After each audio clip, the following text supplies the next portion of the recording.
What's up? It's Swervo here with another video. In today's video, we're going to continue talking about inverse functions. So I believe we got to example 5 on Tuesday. We're going to pick up here on example 6.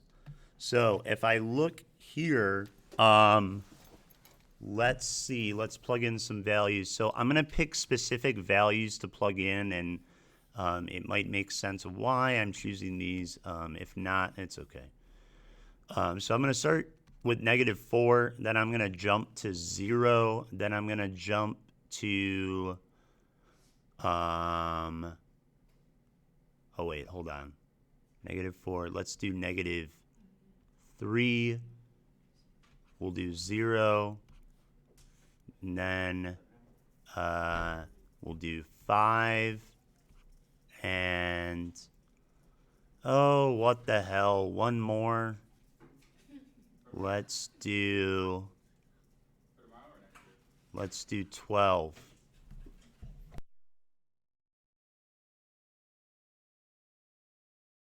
So it'll make sense why I chose these values in a second. So let's go ahead and plug in -4. Miranda, help me out in my video. What's -4 plus 4? 0, you are right. And what is the square root of 0, Steve? 0, let's get it.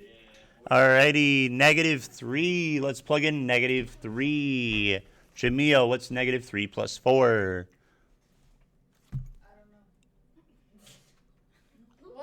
1, thank you. And what is the square root of 1, Mr. Hernandez? 1. Yes, that is correct. 0 plus 4 is 4. Square root of 4 is 2. 5 plus 4 is 9. Square root of 9 is 3. And then, yes, 12 plus 4 is 16. Square root of 16 is 4. Chill, Jamia. -4, 0 would go right here. -3, 1 would go up here. 0, 2. 5, 3. So again, we see this shape that we're somewhat familiar with our radical functions. Now we are going to graph the inverse of that function. How do we do that? We swap the columns. So 0, 1, 2.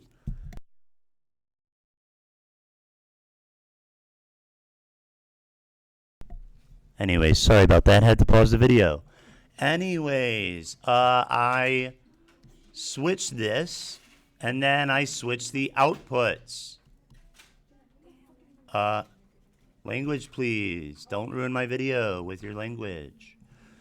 0, -4 would go down here, and then 1, -3, 2, 0, 3, 5, and then 4, 12 would be up here somewhere.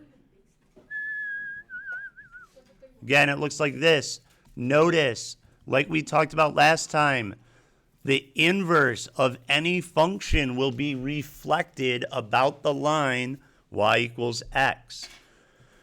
For this particular problem, I am in a little bit of a rush, so I am going to skip the domain and range part. I will let you think about that on your own.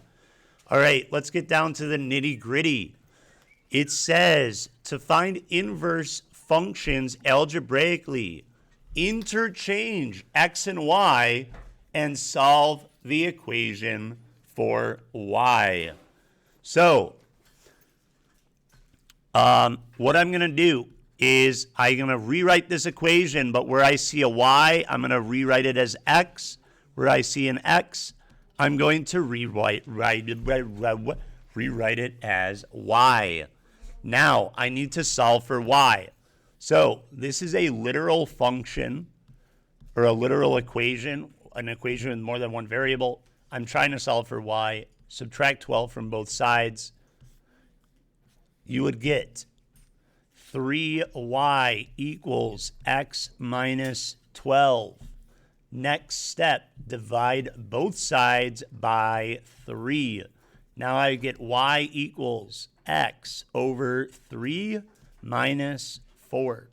That is the inverse of the original function.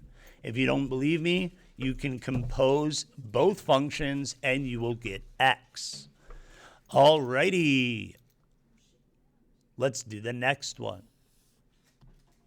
So, first step, interchange x and y. If I see a y, make it an x. If I see an x, make it a y. Good. I got the peanut gallery here, guys. Let's go. Let's get it. Alrighty. I need to solve for y. Alrighty. Is Beatty, what is the opposite of adding 5? Let's get it. Minus 5, minus 5. Bam. I get y squared equals x minus 5. Bonus question. Does anyone know what the inverse of squaring is? Hint.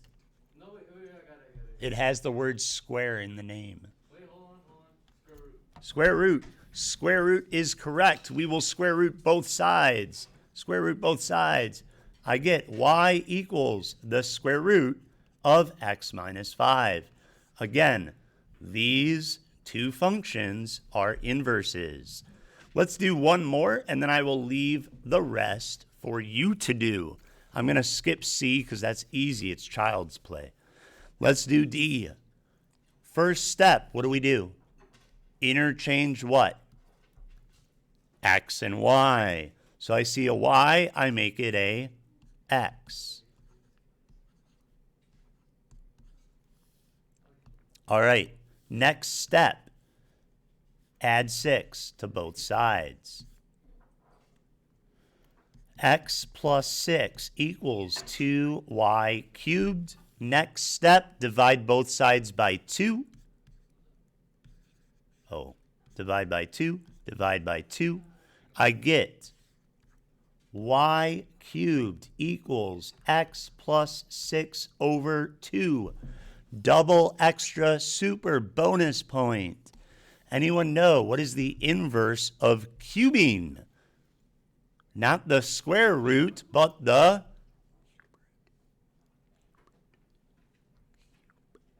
cube root. That is correct. Cube root, both sides. Y equals the cube root of x plus 6 over 2. Those two are inverses. I will let you guys play around with the last two. We're going to end the video there. I will see you guys in the next one. Swercheski out.